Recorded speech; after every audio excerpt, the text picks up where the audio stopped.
Item ಯಾವುದೇ ಇರಲಿ try ಮಾಡಿ ಆಚಿ ಚಿಕನ್ ಮಸಾಲಾ.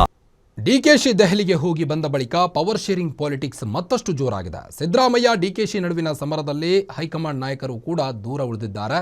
ಸರ್ಕಾರದ ಸಾಧನಾ ಸಮಾವೇಶದಲ್ಲೂ ಇವರು ರಾಜಕೀಯ ಸಮರ ಪ್ರದರ್ಶನ ಮಾಡಿದ್ದಾರೆ. ಈ ಕುರಿತ ಒಂದು ರಿಪೋರ್ಟ್ ಇಲ್ಲಿದೆ ನೋಡಿ.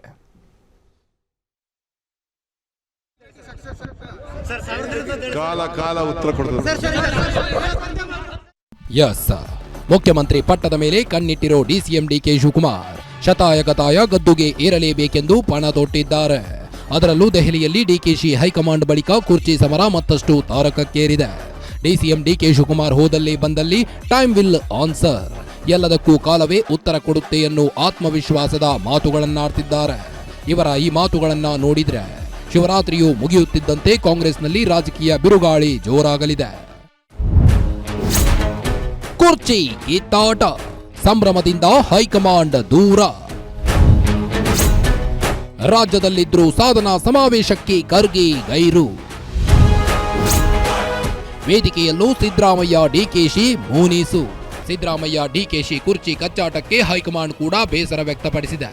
ಹಾವೇರಿಯಲ್ಲಿ ನಡೆದ ರಾಜ್ಯ ಕಾಂಗ್ರೆಸ್ ಸರ್ಕಾರಕ್ಕೆ 1000 ದಿನಗಳ ಸಂಭ್ರಮದಿಂದಲೂ ಹೈಕಮಾಂಡ್ ದೂರ ಉಳಿದಿದೆ. ಎಷ್ಟು ದೊಡ್ಡ ಮಟ್ಟದ ಸಮಾವೇಶ ನಡೆದರೂ ರಾಜ್ಯ ಕಾಂಗ್ರೆಸ್ ಉಸ್ತುವಾರಿ ರಣದೀಪ್ ಸಿಂಗ್ ಸುರ್ಜೇವಾಲಾ ಸಮಾವೇಶಕ್ಕೆ ಬಂದಿಲ್ಲ.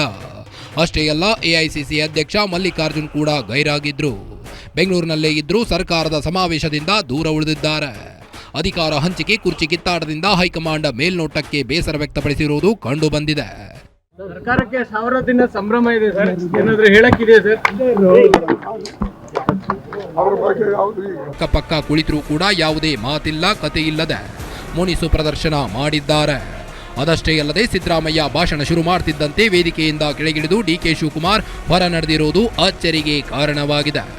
ಒಟ್ಟಾರೆ ರಾಜ್ಯ ಕಾಂಗ್ರೆಸ್ನಲ್ಲೂ ಕುರ್ಚಿ ಸಮರ ದಿನೇ ದಿನೇ ಜೋರಾಗ್ತಿದೆ. ಶಿವರಾತ್ರಿ ಹಬ್ಬ ಮುಗಿದ ಬಳಿಕ ರಾಜಕೀಯದಲ್ಲಿ ಏನೆಲ್ಲ ಬದಲಾವಣೆ ಆಗಲಿದೆ ಅನ್ನೋದನ್ನ ಕಾದು ನೋಡಬೇಕಾಗಿದೆ. Ramesh Hunasinamarad, guarantee news, Haveri.